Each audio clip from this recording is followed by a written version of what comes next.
Hi, in this lesson you will learn how to render your component markup conditionally. What do you mean? In J6 you can display or hide different elements depending on different conditions.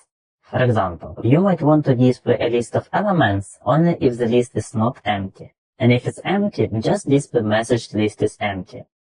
Or another example, you might need to display different content. One for logged in user and another one for guest. So let's look at some of the ways you can render items conditionally. Imagine you have a limited number of products which are available. And you need to display which products are not available, or in case if it's available, how many items user can buy. And, above the buy button, we will display status, product available or not. Let's create status component for it. Let's do it below. So I will type function, call the component status, and we will get here the stock count in the number, how many items are available. Okay, and let's back for the main application file and add the stock count. Stock count, for example, we have 10 iPhones. We have 0 iPods, they so popular, and for example 6 Apple Watches. And now we need to render, for example, if stock count is 0, we'd like to display display paragraph not available. And otherwise we will return message that number of items available.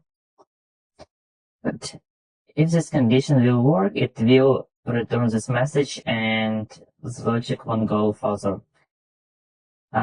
Because component can have only one return. But if the condition won't work, we will return this part by default. And let's now render status and pass stock count, product, stock count. Let's save and check. Okay, we see 10 items available, not available, and 6 items available. Okay, let's add some styling to make it look nicer. I open style. First, let's set the font size and make it a bit smaller, like 14 pixels. And also set color as light salmon. So, and do the same for the items available message, but the color should be a bit different, and we will use light green. And save it. Okay, now it looks nicer and more UX friendly. Okay, let's imagine that we want to display only message if the product is not available, and then display how many items available. In that case, we can return here as null, and then it won't be displayed. So, but I will back this code because we will need it. So let's optimize our code to have only one return. I mean, have only this return, and here we can use the ternary operator, which is easy.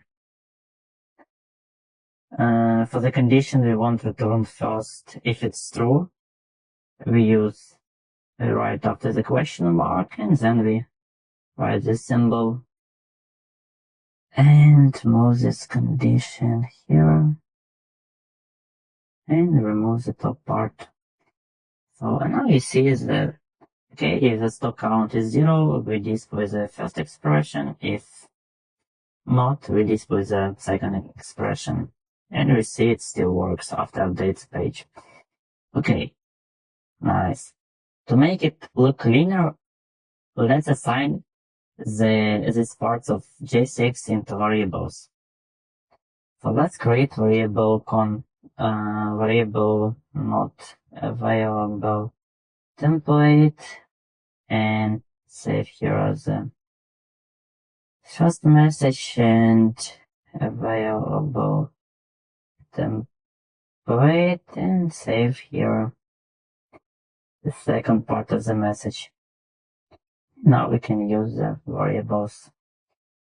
And it will make code a bit cleaner and more readable. So uncheck, it still works and it's fine. But did you notice that we display buy button if the product is not available and users still can buy it, which it shouldn't be. And to hide this button, we need to wrap it into braces and add a condition. For example, if our product's count is more than 0, then we display that button. And we use this symbol. It makes, if this condition is true, then we display this message. It's kind of shortcut. And we see we don't display a button here. So in this lesson, you have learned the different ways of display JSX parts conditionally. See you in the next lesson.